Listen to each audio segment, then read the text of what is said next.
नमस्कार, रेवा TV digital media में मैं सिमरन आप सभी का स्वागत करती हूँ। किसी ने क्या खूब कहा है कि धूप हो या बरसात, दिन हो या रात, खाकी है हमेशा आपके लिए, आपके साथ। और यही कारण होता है कि जब कोई इस प्रकार की वर्दी को अपनाता है और उस वर्दी को वो देश का मान, सम्मान और गुमान मानकर उस वर्दी को धारण करता है और अपने परिवार के पहले वो जनता को अपना परिवार मानता है। और ऐसा तभी होता है जब वो अपनी रिस्पॉन्सिबिलिटी, अपने दायित्व को सबसे ऊपर रखता है। और ये जो मानना होता है उसका, ये किसी आपदा से लड़ने में, किसी विषम परिस्थिति में उसका साथ देती है। और जब भी बात खाकी की आती है तो जनता को अपनी रक्षा का एक गुमान हो जाता है कि हम अगर किसी संकट में हैं तो खाकी वर्दी पहना जो भाई है वो हमें बचा लेगा। और होता भी यही है, क्योंकि खाकी वर्दी पहनने वाले लगता ऐसा है कि पुलिस वाले हैं, लेकिन कई बार उनको ऐसे डिसीजन लेने पड़ते हैं कि उनको तीर भी चलाना होता है लेकिन सामने वाले को भी बचाना होता है। और यही कारण है कि एक ऐसा शख्स जो उत्तराखंड के देहरादून की वादियों में पल बढ़ रहा था और उसके बाद उसने अपनी वहाँ पर प्रारंभिक शिक्षा ली और फिर दिल्ली की ओर रुख किया, वहाँ से IIT पढ़ी और उसके बाद BTech करके मल्टीनेशनल कंपनी में आकर जॉब भी करने लगे। लेकिन कहते हैं कि जो संतुष्टि होती है ना, वो आपको तभी मिलती है जब आपको आपका मन माफिक कार्य करने मिलता है। और इतनी अच्छी जॉब करते हुए भी उस शख्स ने हार नहीं मानी और IPS की तैयारी बतौर जारी रखी।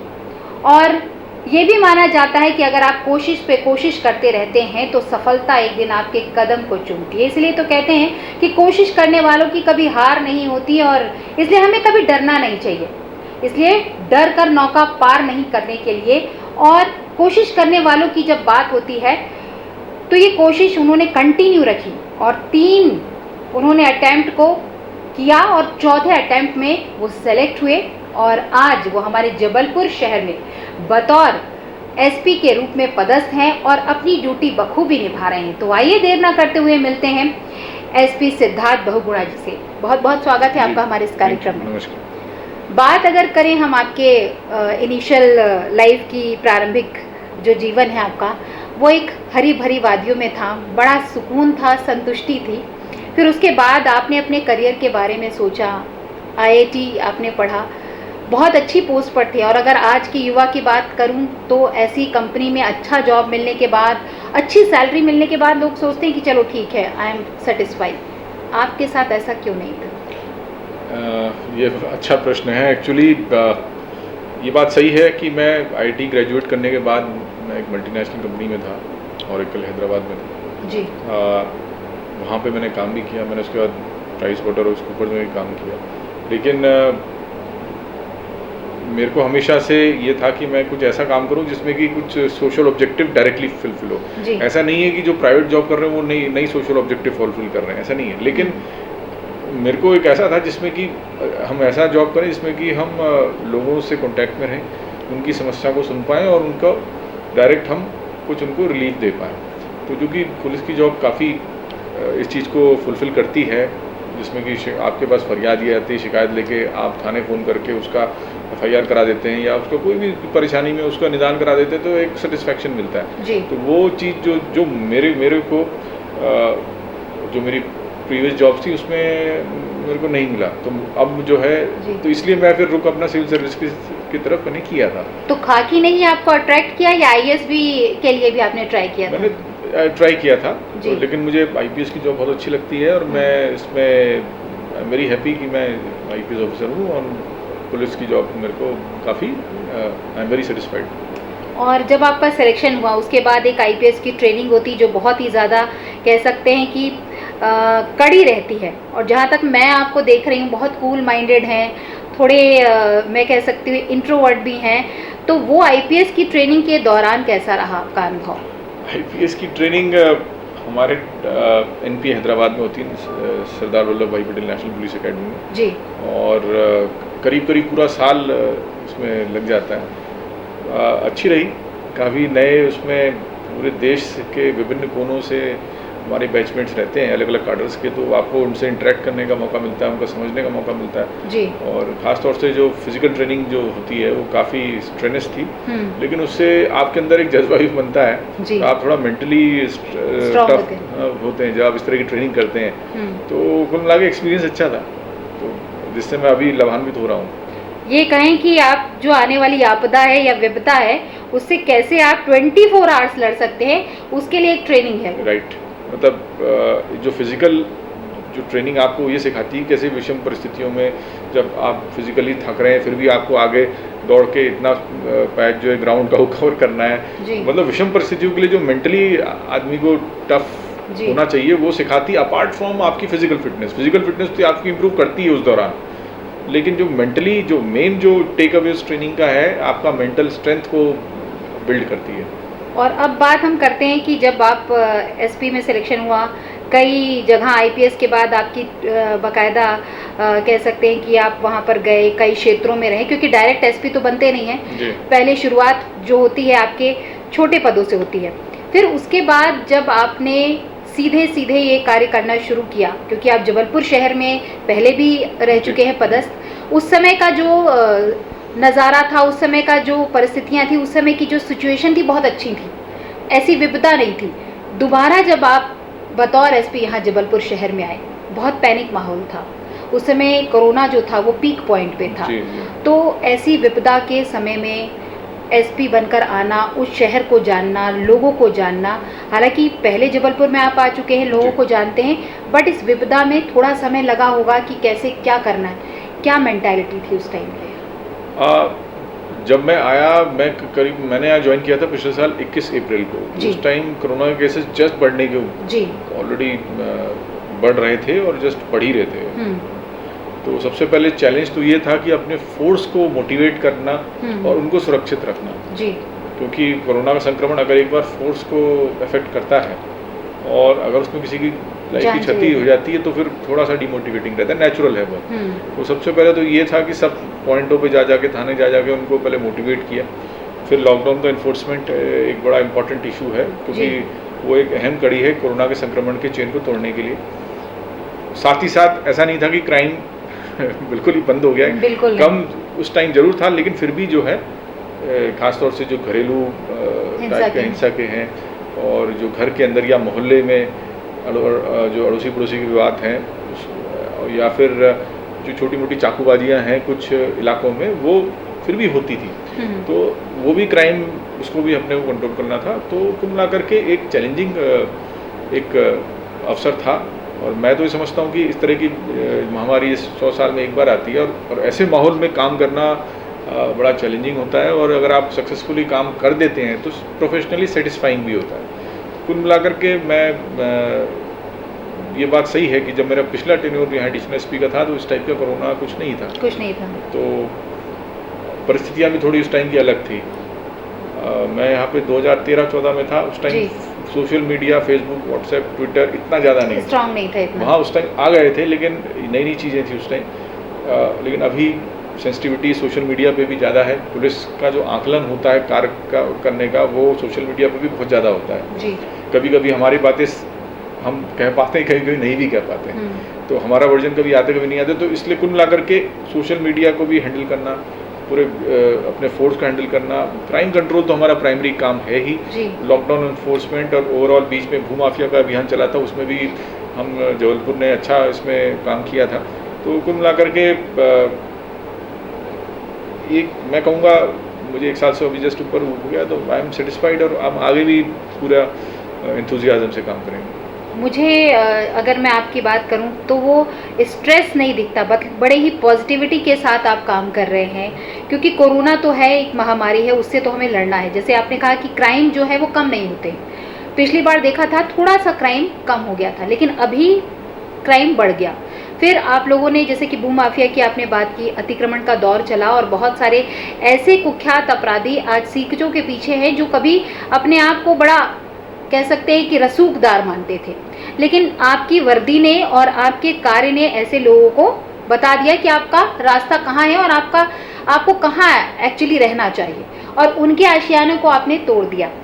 अभी रिसेंटली जो केस आया है वो मोखरी का है, और मोखा जी का ही एक अमृत हाइट्स नाम का एक अपार्टमेंट बना हुआ है, जिसपे भी बड़ी विवाद की स्थिति है। हाई कोर्ट ने भी उसको तोड़ने की बात की थी, तो उसके ऊपर कब कार्रवाई होगी? चूँकि वो एक लैंड रिलेटेड इशू है, उसमें संबंधित रेवेन्यू के जो हमारे अधिकारी हैं उनसे जानकारी ली जाएगी और आगे चल के जो जैसा बताया है कि हाई कोर्ट का वो आदेश उसका परीक्षण कराया जाएगा जी। और कलेक्टर एंड एडीएम एसडीएम जो भी उनके साथ बैठ करके इसका परीक्षण कराया जाएगा। फिर आगे हम हाई कोर्ट का जो भी निर्देश है जैसा बता रही हैं उसको स्टडी करने की ज़रूरत है और उसके बाद जो है विधिवत कार्रवाई संबंधित रेवेन्यू डिपार्टमेंट के साथ हम करेंगे इसको आगे। और बात जब अभी रेमडेसिविर की आई, एक वो दौर भी था जब हमने गैलेक्सी हॉस्पिटल में देखा कि जो स्टाफ है वो भाग गया है और साथ ही साथ जो अटेंडेंट है वो भी भाग गए हैं और इतने सारे पेशेंट वहाँ पर एडमिट हैं। लेकिन मैं धन्यवाद करना चाहती हूँ आपका और साथ में आपके पुलिस जवानों का कि उन्होंने एट अ टाइम उस सिचुएशन को हैंडल किया, खुद अपने कंधों पर लेकर आए सिलेंडर्स और वहाँ पर उन्हें प्राणवायु दी। वो जो सिचुएशन थी वो काफ़ी कह सकते हैं कि प्रेजेंस ऑफ माइंड की थी जी। तो उस समय सबसे पहली बात तो मैं साधुवाद देना चाहती हूँ कि आपने इतना क्विक डिसीजन लिया। लेकिन साथ ही साथ अब लोगों का ये कहना है कि क्योंकि उस दौरान ड्यूटी डॉक्टर्स भी होंगे जो वहाँ पर ड्यूटी दे रहे थे, स्टाफ भी होगा और संचालक, अभी संचालक पे भी कार्रवाई हुई है और कुछ शायद जो वहाँ पे लोग काम कर रहे थे उनके ऊपर भी। लेकिन एक डॉक्टर की भी तो वहाँ पर एक रिस्पॉन्सिबिलिटी होती है कि पेशेंट जो है वो कहीं एडमिट है और ऐसे सिचुएशन में अगर भाग जाना तो कहीं ना कहीं वो आपको नहीं लगता कि उन्होंने जिसकी शपथ ली थी उसे उन्होंने फुलफिल नहीं किया? उन पर कार्रवाई कब होगी? आप सबसे पहले तो मैं आपको धन्यवाद दूंगा कि आप पुलिस के रोल को एक्नॉलेज कर रहे हैं। उस दिन जो स्थिति निर्मित हुई थी उसमें हमारे जो सीएसपी हैं दीपक मिश्रा कोतवाली के, वो उनका जो कोतवाली का स्टाफ, लॉर्डगंज का वो स्टाफ था और कुछ आधारताल का भी था जो प्रॉम्प्टली वहाँ पहुँचे और वहाँ पे सिलेंडर को पहुँचवाया। इस कार्रवाई को हमारे डीजीपी सर ने भी सराहा है और निस्संदेह मैं अपने जो अधीनस्थ हैं उनको मैं धन्यवाद देता हूँ कि उन्होंने प्रॉम्प्टली पहुँच करके वहाँ पे जो है कार्रवाई कराई है।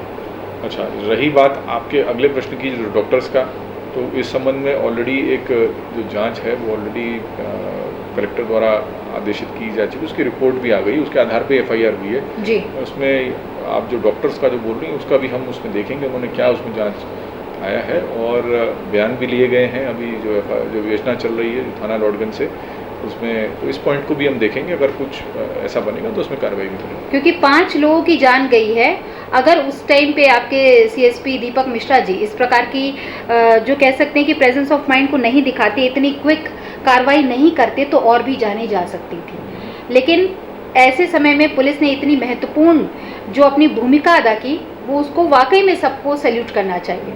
फिर बात आती है रेमडेसिविर इंजेक्शन की। लॉकडाउन का टाइम था और बाकायदा सरकार के द्वारा इसे प्रोवाइड किया जा रहा था, गवर्नमेंट के द्वारा प्रोवाइड किया जा रहा था। फिर ऐसे में नकली इंजेक्शन आना, पेशेंट्स को लगना और उसके बाद कईयों की जानें चली जाना, ये घोर अपराध कहलाता है। और हम कह सकते हैं कि अगर नकली इंजेक्शन आए हैं तो कई बार ये होता है कि कोई भी, अगर आप कुछ अपराध कर रहे होते हैं तो जो भी अपराधी किस्म का इंसान होता है वो बाकायदा उसकी प्रिपरेशन करता है और उसके बाद ही इसको अंजाम देता है। मोखा की अगर मैं बात करूं तो पहले भी कई अपराध में वो इस प्रकार की उसमें लिप्त पाए गए थे। तो मेंटली जो रहता है कि हमको ये करना है, उसमें परिवार, आज मैं आपको फिर से साधुवाद देना चाहती हूँ कि पूरा परिवार आज वहाँ पर है और उनसे कार्रवाई हो रही है, एसआईटी पूछ रही है। लेकिन फिर भी जनता जो है उसका, आपने सोशल मीडिया पर देखा होगा, लोग ये कहते हैं कि कुछ नहीं होगा, बस 3-4 महीने में सब कुछ ठीक हो जाएगा और एज इट इज़ चलने लगेगा। तो इसमें भी फिर वही होती है कि इनको ये इंजेक्शंस मिले कैसे, क्योंकि हर जगह पुलिस लगी हुई थी, चाहे अगर वो ट्रेन से आए हैं तो आरपीएफ लगी हुई थी, चाहे अगर हम कह सकते हैं कि अगर वो बाय रोड आए हैं तो रोड पे सभी जगह पे चेकिंग पॉइंट्स थी।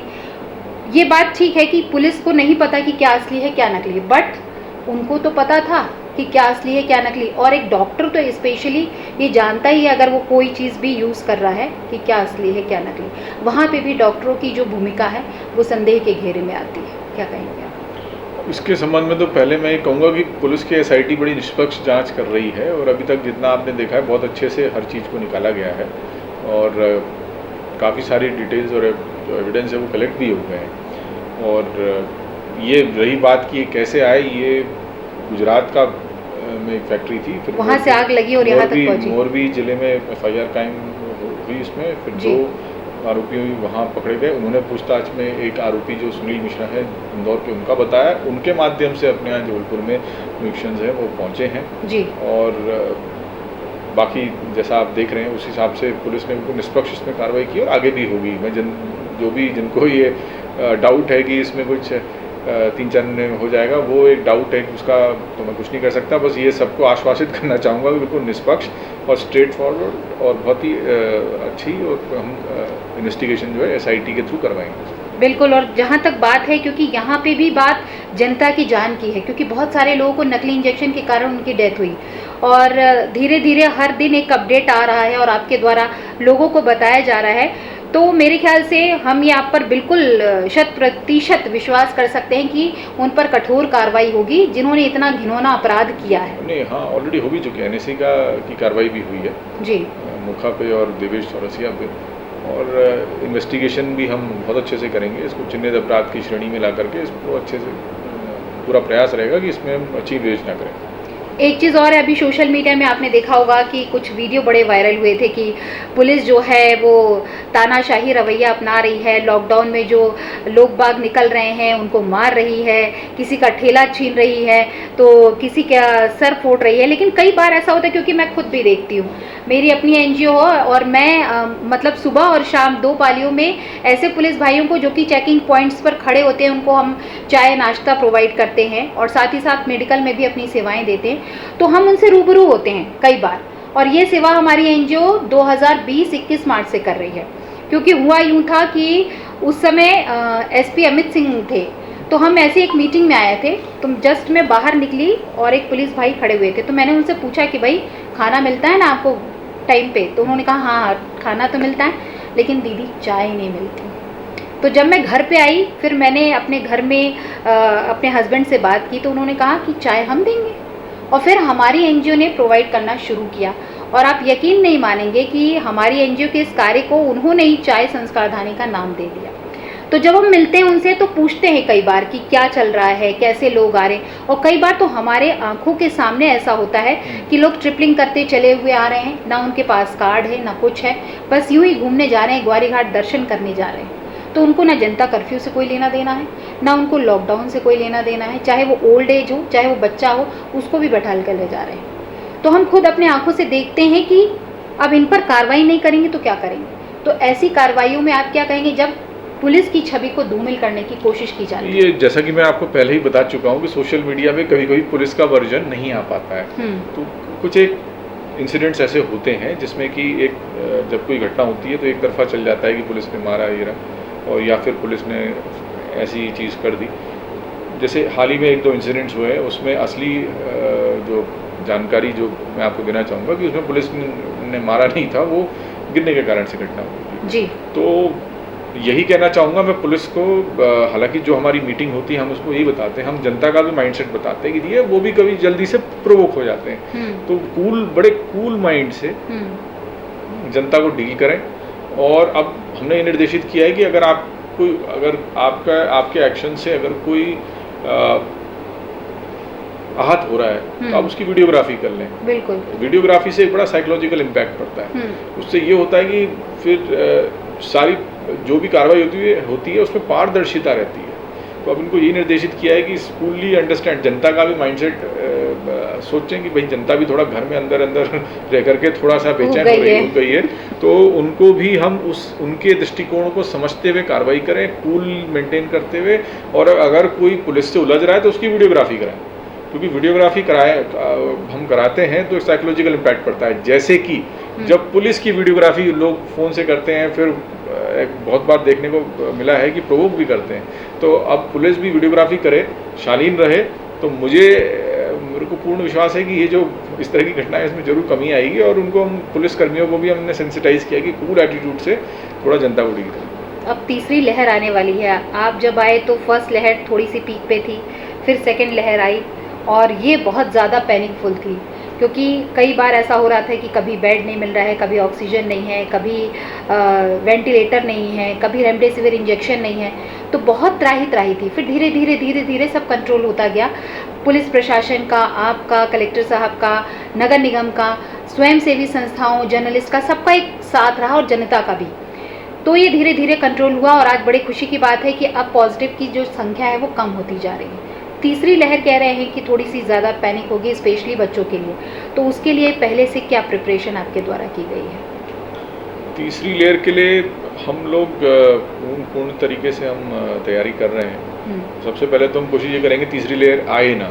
जो अनलॉक जो होगा उसमें जैसा कि निर्णय अभी क्राइसिस मैनेजमेंट ग्रुप द्वारा फाइनली जो लिया जाए जी, उसमें मैं भी मेंबर हूँ, उसमें हमारी जनप्रतिनिधिगण भी मेंबर हैं और अन्य लोग भी मेंबर हैं। तो उसमें पहले तो कोशिश ये की जाएगी कि फेज्ड मैनर में ही हम जो है अनलॉक करें, क्योंकि कुछ दिनों में निर्णय भी सामने आ जाएगा और प्रयास ये किया जाएगा कि संक्रमण फैले ना। जी, सबसे पहला तो वही है। सब मैं ये कहना चाहूँगा कि मास्क का उपयोग, सैनिटाइज़र का उपयोग और अनावश्यक बाहर ना निकलना, अनावश्यक इधर उधर ना जाना, वही एकमात्र उपाय है अपने को सुरक्षित रखने का। जी, कोशिश यही की जाएगी कि इन चीज़ों का पालन जो पुलिस जो कर सकती है वो करे। और जहाँ तक थर्ड लेयर की बात की है उसमें हम पूरी तरह से तैयार है। इवन फोर्स के अंदर भी हम जो अपने पुलिसकर्मी हैं जो पॉइंट पे हैं, चेकिंग पॉइंट पे अपना या फिर किसी आरोपी की धरपकड़ में जा रहे हैं या दीगर राज्य दीगर जिले जा रहे हैं आरोपियों की धरपकड़ के लिए या किसी अन्य शासकीय काम से, सबसे पहले उनको सेंसिटाइजेशन, उनको हम अवेयर कराएंगे। और मैं आपको बताना चाहूँगा ऑलरेडी हमारे 95% जो बल है वो वैक्सीनेटेड है जी, और जो बच गए कुछ यदाकदा कुछ बच गए होंगे तो उनका भी वैक्सीनेशन हम लोग कर रहे हैं। और कुल मिला के एक ओवरऑल एक होलिस्टिक हमारी स्ट्रेटजी है कि अगर पहले तो अपने फोर्स को हम एजुकेट करें, सेंसिटाइज करें, जिससे कि अगर कभी थर्ड वेव आती है तो वो अच्छे से ड्यूटी कर पाएँ जी, सब। और फिर जनता के बीच जा कर के जो अनलॉक की जो कंडीशंस जो भी रहेंगी उनका पालन कराएं, अक्षरता से कराएं, कमिटेड होके कराएं और जनता के साथ शालीन व्यवहार रखें। तो कुल मिलाकर के एक होलिस्टिक हमारा एक व्यू है जिससे कि हम जो है आगे चल के जो भी स्थिति निर्मित होगी उसको डील करेंगे। लॉकडाउन के दौरान काफ़ी ज़्यादा जो पुलिस है उसने चालान भी काटे, कार्रवाइयाँ भी की और कुछ ऐसे ओपन जेल भी बनाए गए थे, वहाँ भी लोगों को रखा गया, समझाइश दी गई, पहले प्यार से, दुलार से और उसके बाद कड़ाई से, और होता भी यही है। तो अभी तक कितना हमने चालान काटे, कितनी कार्रवाई की? मैं आपको बताना चाहूँगा 1 अप्रैल से अभी आज 26 मई हो गई है, उसमें करीबन 1.5 लाख के करीब जो है चालानी कार्रवाई हुई है, जिसमें करीबन 1.5 करोड़ समन शुल्क है वो जो मास्क ना पहनने वालों के विरुद्ध किया गया है। और काफ़ी कार्रवाई हमने जो सोशल डिस्टेंसिंग मेंटेन न करने के लिए जो लोग नहीं कर रहे हैं वो करीबन 10 से 11 हज़ार लोगों को 1.5 से 2 महीने में अस्थायी जेल में निरुद्ध भी किया गया है, जिसमें कि हम थोड़ी देर 2-4 घंटे उनको निरुद्ध करते हैं, उनको एजुकेट करते हैं कि भैया मास्क पहनिए, अदरवाइज़ आप इस तरह से बंद होते रहेंगे। तो ये भी कार्रवाई हमारी चालू है। और 188 की भी कार्रवाइयाँ हमारे यहाँ बहुत हुई है, करीबन 3000 के करीब FIRs हुई हैं पिछले करीबन 2 महीने में जी, 188, जिसमें कि लॉकडाउन के कंडीशंस का वायलेशन होता है। तो जिसमें कि दुकान कोई अगर अवैध रूप से खोल रहा है तो उस पर कार्रवाई होती है, या जो 144 के अन्य जो कंडीशंस हैं उनका वायलेशन पे कायमियाँ होती हैं। आगे कार्रवाई हमारी जारी है और आगे भी जारी रहेगी, जो भी लॉकडाउन के कंडीशंस का वायलेशन करेगा उस पर। सिद्धार्थ बहुगुणा जी एसपी के रूप में तो बहुत अच्छे तरीके से अपनी ड्यूटी निभा रहे हैं। फ्री टाइम में घर पर क्या करना पसंद करते हैं? हालांकि आपका जो टाइम है वो 20 आवर्स पब्लिक के लिए, हमारे लिए है, तो फ्री टाइम में क्या करना पसंद करते हैं? फ्री टाइम वैसे बड़ी मुश्किल से मिल पाता है, लेकिन मुझे ट्रैवलिंग का थोड़ा शौक़ है, तो और नेचुरल प्लेसेस पे जाने का शौक़ है। जैसे फ्री टाइम होता है तो कभी जैसे नदी किनारे एक बार हम कभी या देहात में थानों का भ्रमण कर लिया, तो इस बहाने जो है आप प्रकृति के निकट आ पाते हो, तो उससे आपको काफ़ी मेंटल सुकून मिलता है। तो ये कभी कभी मेरे को करने में अच्छा मिलता है, जो कभी मैं वाइल जॉब करते करते भी हम बिल्कुल कर पाते हैं।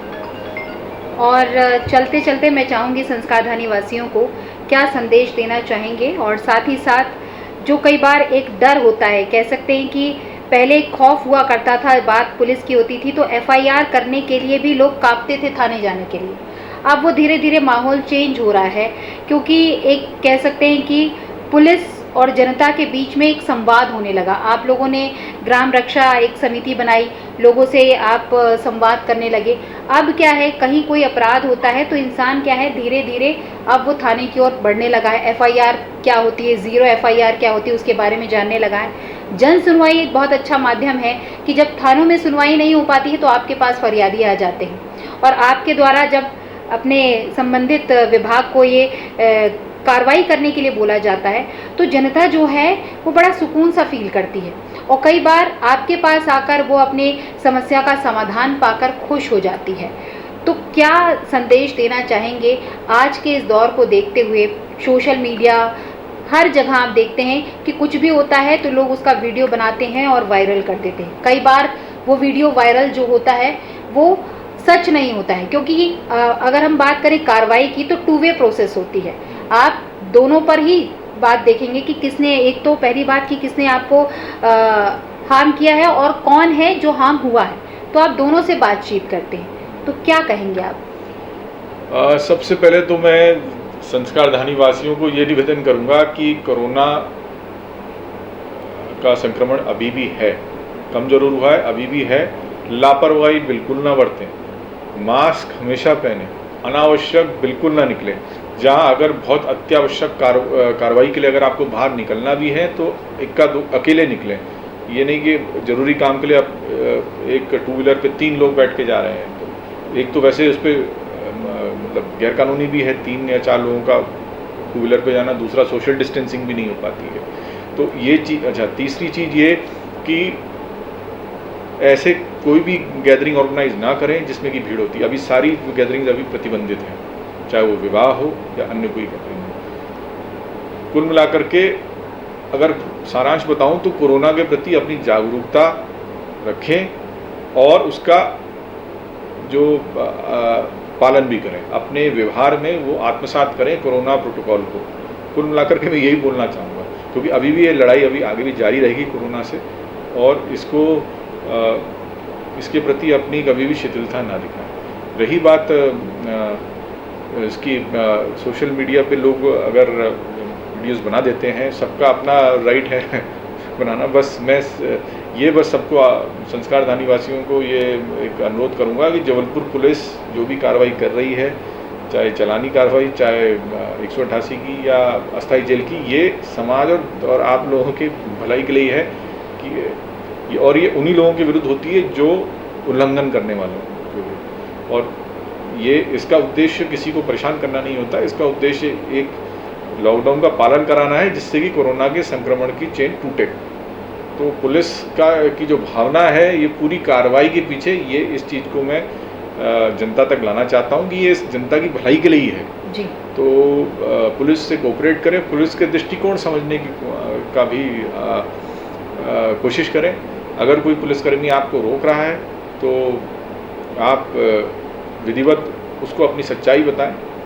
अगर आपके साथ कुछ गलत होता है तो हम लोग हैं, वरिष्ठ अधिकारी हैं, सारी चीज़ों को सत्यापित करके फिर आगे की कार्रवाई करने के लिए। कुल मिलाकर के यही बोलना चाहूँगा कि पुलिस का भी दृष्टिकोण जनता समझे, और पुलिस जनता के लिए ही है, जनता के लिए ही हम लोग सेवारत हैं। तो बहुत अच्छी बात इन्होंने कही कि पुलिस के नज़रिए और दृष्टिकोण को भी समझें, क्योंकि पुलिस जो है वो आपकी सुरक्षा के लिए तैनात है। और जहाँ तक बात है कार्रवाई की, तो कार्रवाई उन्हीं के ऊपर होती है जो नियमों का उल्लंघन करते हैं। और अभी जो महामारी चल रही है वो न सिर्फ जबलपुर शहर में है बल्कि पूरे विश्व में है। इसीलिए हमारे भारत देश में लॉकडाउन एक प्रोसेस रखी गई है कोरोना की चेन को तोड़ने के लिए। और आप अपने घर में सुरक्षित रहें अपने परिवार के साथ, तभी पुलिस भाई अपने परिवार को छोड़कर ये ऐसे चेकिंग पॉइंट्स पर खड़े होते हैं। अब आप सोचिए कि दिन हो, दोपहर हो, रात हो, वो हमेशा आपकी सुरक्षा के लिए खड़े होते हैं। और ऐसे में कई बार क्या होता है कि 24 आवर्स की ड्यूटी कर रहे होते हैं, तो कहीं ना कहीं वो भी इंसान है, और वो जब आपको प्यार से समझा रहे होते हैं तो उसे समझने की कोशिश करनी चाहिए और अपनी बात भी उन्हें समझाने की कोशिश करना चाहिए, क्योंकि कम्युनिकेशन जो होता है वो टू वे होता है।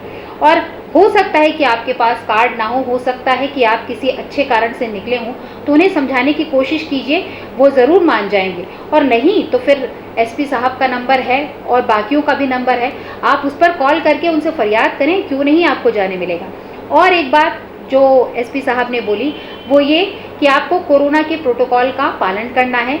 अभी लॉकडाउन धीरे धीरे खुलेगा, लेकिन फिर भी हमें एहतियात बरतने की ज़रूरत है, क्योंकि जब भी आप घर से बाहर निकलें मास्क पहने, सैनिटाइज़र का यूज़ करें, बार बार हाथ धोएं। और वैक्सीनेशन जो है, जैसे कि सर ने बताया कि वैक्सीनेशन जो है ये पुलिस भाइयों को लग चुकी है, इसलिए आपकी भी एक जिम्मेदारी है कि आप खुद वैक्सीनेशन के लिए जाएं और साथ ही साथ अपने घर परिवार और दोस्तों को भी अवेयर करें, ताकि वो लोग भी वैक्सीन लगवा लें। क्योंकि कोरोना जो है, अगर आप वैक्सीन लगवा लेते हैं तो उतना घातक नहीं होता है जितना आप बगैर वैक्सीन के घर पर रहते हैं, और वैक्सीन के कारण आपकी जान नहीं जाएगी।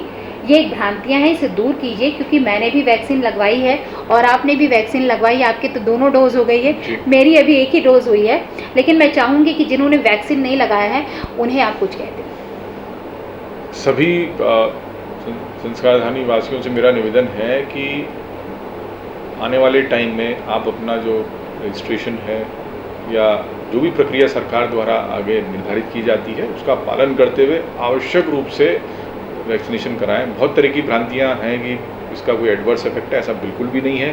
बहुत फ़ायदेमंद चीज़ है वैक्सीनेशन, इसको जल्द से जल्द कराने में ही भलाई है, यही मैं सबसे कहूँगा। तो बहुत बहुत धन्यवाद इतनी महत्वपूर्ण जानकारी देने के लिए, और रेवा टीवी डिजिटल मीडिया के लिए इतना वक्त निकालने के लिए आपका बहुत बहुत धन्यवाद।